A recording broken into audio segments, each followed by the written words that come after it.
Okay, last time we began to look at how Jesus uses these arguments to persuade us that worrying is not worthwhile. Now, this isn't all he does, and I want to make that clear. He's going to move on to something very important, but this is a very important part of this. He wants to show us you might say, the absurdity or the irrationality of worrying. He wants to show us that when he calls us to trust in our Father in heaven, there are very good reasons for trusting him. That when God says he's going to take care of you, he really means it. And it's totally irrational for you to think that he won't take care of you. And so that's what Jesus is seeking to do. Now, he's already addressed two arguments, one about the ravens, that we're more valuable than they are. The other argument was about just the usefulness of worry and how worrying can't accomplish anything. It can't do anything.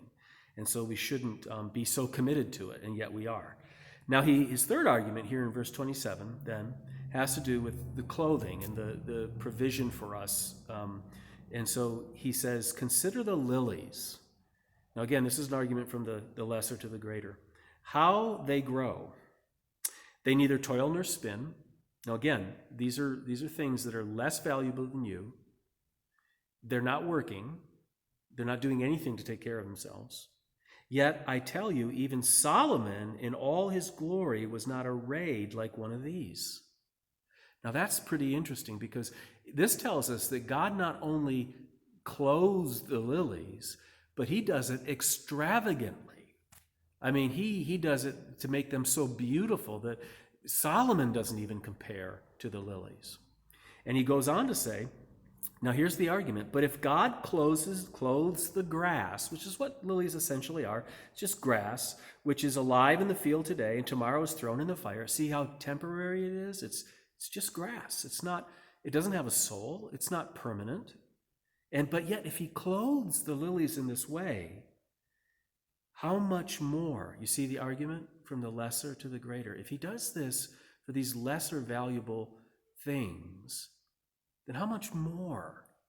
How much more will he clothe you, O you of little faith?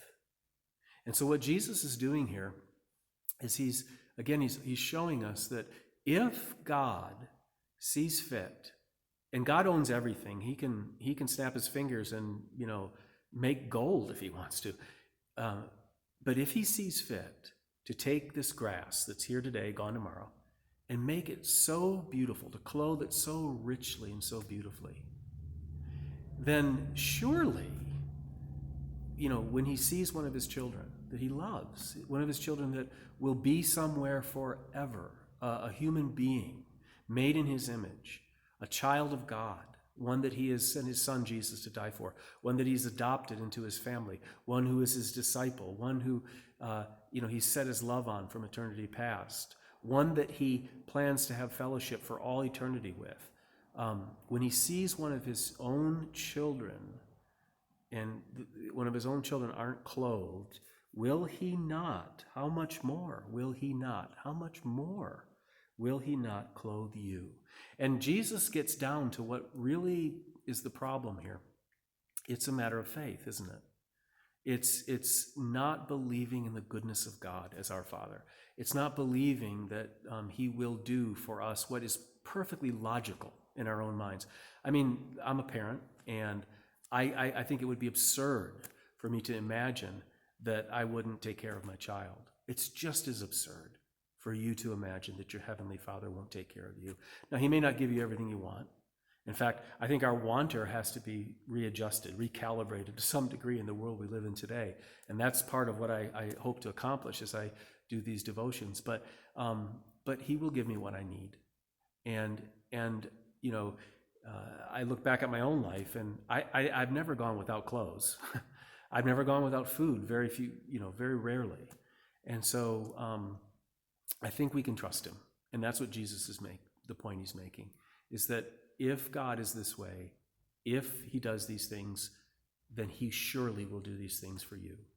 And so Jesus is giving us every reason to trust in him. Thanks for watching.